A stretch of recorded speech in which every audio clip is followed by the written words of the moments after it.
बिस्मिल्लाहिर्रहमानिर्रहीम। अस्सलाम वालेकुम यूट्यूब फैमिली, कैसे हैं आप सब लोग? मैं बिल्कुल ठीक है अल्हम्दुलिल्लाह, और दुआ करती हूँ कि आप भी अपने घरों में सब सही और सलामत हो।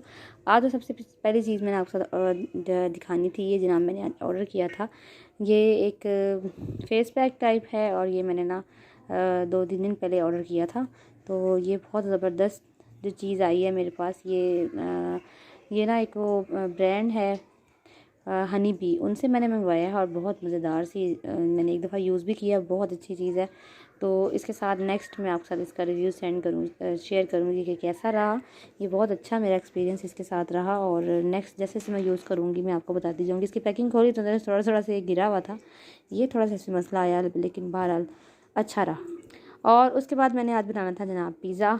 तो बच्चे गए हुए थे स्कूल और मुझे बनाना था उनके आने से पहले पहले पिज़्ज़ा। तो मैंने सबसे पहले सोचा कि मैं आज डो बना लेती हूँ। तो मेरे पास ना ये घर में ही पड़ा हुआ था मैदा, तो ये मैंने नाप लिया। तकरीबन मैं आज जो है ना वो बना रही हूँ 1 कप के से, और ये मेरे पास कप छोटा था, थोड़ा सा मैंने इसमें और डाला था। इसको फिर अच्छी तरह से मैंने छान लिया। छान के हमेशा मैदा यूज़ करना चाहिए। आजकल का मौसम ऐसा है कि बहुत जल्दी कीड़े वगैरह अंदर आ जाते हैं, तो ये मैंने इसके अंदर मैदा डाल लिया। और उसके बाद ना ये मेरे पास यीस्ट भी घर में पड़ी हुई थी, तो उसको मैंने पहले पानी में डाल के चेक किया कि ठीक है। पानी में थोड़े से पानी में चीनी और यीस्ट डालकर मैंने रख दिया, ये ठीक है। तो वो सही थी इसलिए क्योंकि मैंने ना यीस्ट को वैसे बाहर पड़े रहने से ख़राब हो जाती है, तो इसलिए मैंने ना उसको पैक करके ना रैपिंग पैक बची हुई थी आधी वो पैकेट में, तो उसी के अंदर से मैंने उसको फोल्ड करके ना ऊपर मैंने एक रबर बैंड चढ़ा दिया। उसकी वजह से ना मेरी, और उसको मैंने फ्रिज में रखा, तो यीस्ट मेरी बच गई और बहुत अच्छी सी राइस भी हो गई थी। तो वो मैंने डाल दी इसके अंदर, और मैंने इसके अंदर जो है थोड़ा सा नमक डाला है और थोड़ा सा इसके अंदर ना मैं ये मेरे पास है नीम गर्म दूध, इसके साथ जो है मैं इसको गूंद रही हूँ। तो यहाँ हमने इसकी सॉफ्ट सी डो तैयार कर लेनी है। और डो तैयार करने के लिए ना, पिज़्ज़ा की डो तैयार करने के लिए हमें इसको बहुत ज़्यादा गूंदना पड़ता है। तकरीबन आपको 5 मिनट लाजमी इसको अच्छी तरह गूंदना पड़ता है। तो यहाँ पर मैंने इसको गूंद के यहाँ पर रख दिया है थोड़ी देर के लिए। पहले मैंने इसको यहाँ पर 10 मिनट के लिए राइस होने के लिए रखा है। उसके बाद हम क्या करेंगे, 10 मिनट के बाद ये थोड़ी सी राइस होगी है, 10 से 15 मिनट आप राइस कर सकते हैं। उसके बाद इसको ना हम ऐसे फैला लेंगे जिस तरह हम लोगों ने पिज़्ज़ा की डो बनानी होती है। आप इसको इस तरह से रोटी की तरह, जितना बड़ा पिज़्ज़ा आपका जो है ना जिस पे आपने बनाना है उतना बड़ा, उससे थोड़ा सा मैंने बड़ा बना लिया। और नीचे ना ये मैंने ऑलिव ऑयल यूज़ किया है। ऑलिव ऑयल आज मैं पहली दफ़ा यूज़ कर रही हूँ पिज़्ज़ा के नीचे लगाने के लिए, और इससे कहते हैं कि टेस्ट बहुत अच्छा आता है, और वाकई इससे टेस्ट का जो है बहुत ज़्यादा फ़र्क पड़ा था। तो यहाँ पर अगर आपके पास ऑलिव ऑयल है तो आप वो लगा लें, वरना अगर आपके पास कोई और ऑयल या घी है आप लगा सकते हैं। इसको ऐसे मैंने पैन के ऊपर डाल दिया पहले इस तरह से। अब ये पैन से मैंने बड़ी बनाई थी, इसका मकसद ये था कि हम इसको ना थोड़ा थोड़ा साइडों से अब फोल्ड करेंगे अंदर से, इस तरह से हमने इसको साइडों से उठा के। जब हम रेडीमेड पिज़्ज़ा बाज़ार से लाते हैं तो आपने देखा होगा कि उनकी ना ये बिल्कुल प्रोफेशनल लुक उनकी यूँ आ रही होती है कि उन्होंने यूँ पहले उठा के ना इसको साइड से वो किया होता है। अब इसके अंदर एक फोक की मदद से ना मैंने इसके अंदर हल्के हल्के से इस तरह से सुराख बना दिए हैं। और अब मैं क्या करूँगी कि इसको ना, ये जो साइड्स हैं इसको मैंने फिर ग्रीस कर लिया है ऑलिव ऑयल के साथ ही। आप चाहें तो आप किसी भी घी या ऑयल से इसको ग्रीस यहाँ पर करके रख सकते हैं। अब ये जो हमने डो तैयार कर ली हुई है, इसको अब हमने 1 घंटे का रेस्ट देना है। यानी रेस्ट तो हम वैसे देते हैं, तो 1 घंटे का रेस्ट देना है इसके यहाँ पर। इस दौरान क्या करना है, मैंने ले लिया चिकन और उसके अंदर थोड़ी सी दही डाल ली है, और उसके अंदर मैंने यहाँ डाल दिए लाल मिर्च पाउडर, काली मिर्च का पाउडर। हम इसकी टॉपिंग तैयार कर रहे हैं। थोड़ा सा सॉल्ट मैंने इसके अंदर ऐड किया है, और जो है इसके अंदर ये है मेरे पास ज़ीरा, तो 1/4 टीस्पून मैंने इसके अंदर ज़ीरा ऐड किया है। थोड़ा सा मैंने इसके अंदर चिकन पाउडर ऐड किया है, और उसके साथ जो है ना थोड़ा सा मैंने यहाँ पर इसके अंदर पिसा हुआ गरम मसाला ऐड किया है, और ये थोड़ा सा खुश्क धनिया है। इन सबको मिक्स करके हमने रख देना थोड़ी देर के लिए। और यहाँ मुझे दही कम लग रहा था, तो मैंने इसका तकरीबन 2 चम्मच दही जो है वो और डाल दिया है। और अब हम इसको मैरिनेट करने के लिए रख देंगे 5 से 10 मिनट, ज़्यादा देर हम इसको मैरिनेट नहीं करेंगे। और यहाँ मैंने इसके ऊपर एक लेमन भी निकाल के वो भी इसके ऊपर डाल के रख दिया है। तो अब मैं इसको सिर्फ 5 से 7 मिनट की रखूँगी। और साथ में मैंने जनाब लगानी थी, आज मक्खन निकालना था, तो ये मलाई जमा थी, इसको भी मैंने साथ के साथ जाग लगा ली कि मैं बाद में जो है इसके अंदर से मक्खन निकालूंगी। फिर जनाब यहाँ पर मैंने फ्लेम कर दिया है ऑन, और उसके अंदर ना मैंने ये अपन चिकन डाल लिया है और वो पक रहा है। और साइड पे मेरे बेटे के लिए, छोटे के लिए, वो ज़ाहिर है ऐसी चीज़ें नहीं खाता, तो उसके लिए मैंने यहाँ पर साबूदाना बनाया। साबूदाना मैंने साइड पर रख दिया।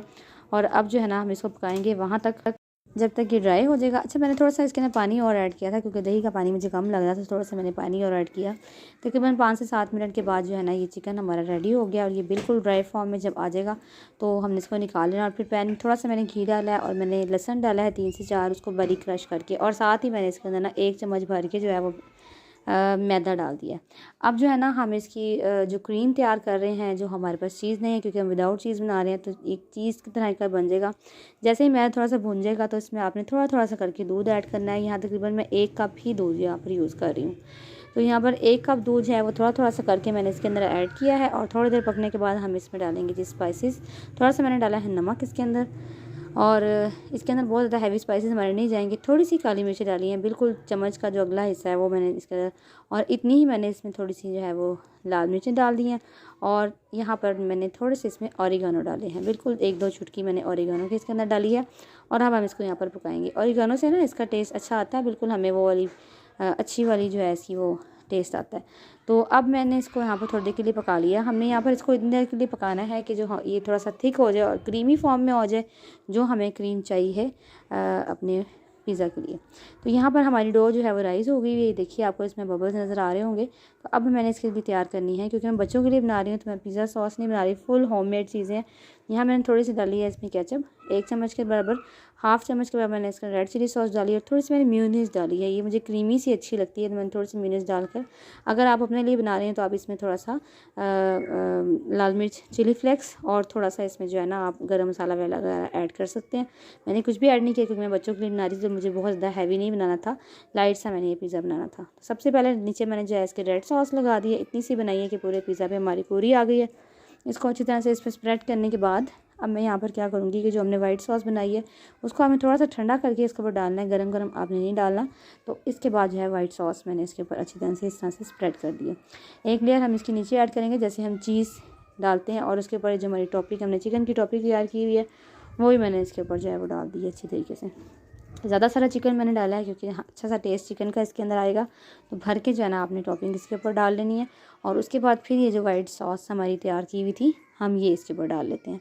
ठीक है, इससे भी बिल्कुल हमारी वो जो है बाज़ार वाले पिज़्ज़ा की लुक आएगी और चीज़ वाली पिज़्ज़ा की लुक आएगी।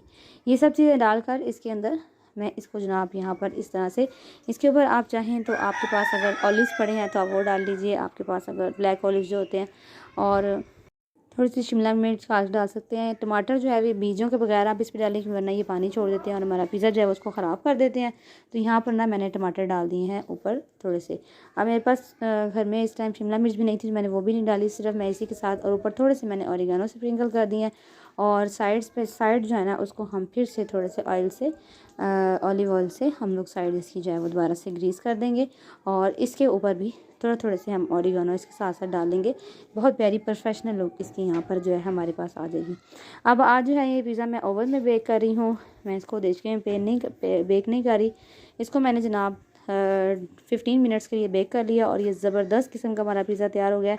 ज़रूर बताइएगा आपको मेरी वीडियो कैसी लगी। मेरे चैनल पर नए हैं तो चैनल को सब्सक्राइब कीजिएगा, मुझे बताइएगा मेरी वीडियो आपको अच्छी लगे तो लाइक कीजिएगा, और ये ज़रूर रेसिपी ट्राई कीजिएगा। घर में आराम से हम बच्चों को पिज़्ज़ा बना के दे सकते हैं, और मुझे दुआ में याद रखिएगा। और ये देखिए इसकी लुक देखिए, कितना ज़बरदस्त सॉफ्ट पिज़्ज़ा हमारा बन के तैयार हुआ है। और इस तरह से आप अपने बच्चों को घर की चीज़ों से आराम से उनको हैप्पी कर सकते हैं ये सब चीज़ें खिला के। ठीक है, और वीडियो अच्छी लगे तो मेरी वीडियो को लोग शेयर भी कीजिएगा, ताकि लोग ज़्यादा से ज़्यादा इसको जो है वो लोगों तक ज़्यादा से ज़्यादा जा सके। मुझे दुआ में याद रखिएगा, अपना ख्याल रखिएगा। अल्लाह हाफिज़।